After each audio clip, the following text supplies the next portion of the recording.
Dans cette carte de Kinshasa, on y trouve deux avenues assez connues. D'un côté, l'avenue Gambela et de l'autre, l'avenue Asosa. Mais bizarrement, on retrouve aussi ces avenues à Lubumbashi et même à Likasi. En faisant quelques recherches, j'ai découvert que ce sont des noms de villes éthiopiennes. Mais pourquoi certaines de nos avenues ont des noms de villes éthiopiennes? Et si je te disais que ces noms rendent hommage aux conquêtes de l'armée congolaise loin de ces terres? En 1935, Mussolini, le dictateur italien, envahit l'Éthiopie et force l'empereur Haïlé Sélassié à l'exil. Mais 5 ans après, Churchill, Premier ministre du Royaume-Uni, considère l'invasion italienne en Éthiopie comme une menace pour les intérêts de l'Angleterre en Afrique.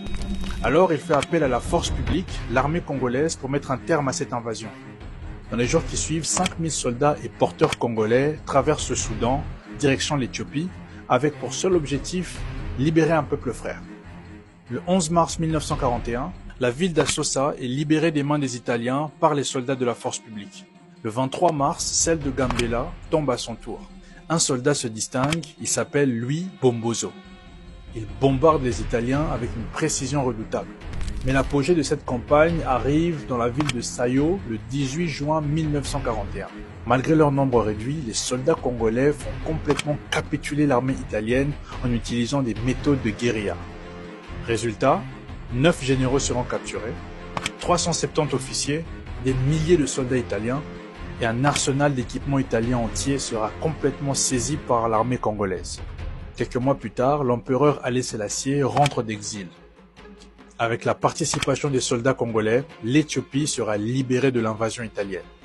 Des pyramides commémoratives seront érigées dans la province du Haut-Wélé pour ne jamais oublier. Alors Gambela et Assosa ne sont pas simplement des noms de rue. Ce sont des mémoriaux vivants, du rappel du courage, du dévouement et de l'honneur de nos vaillants soldats. Rien ne peut nous empêcher de revivre ces moments de gloire si nous nous en donnons les moyens. Vive le Congo indépendant et souverain. Et souverain.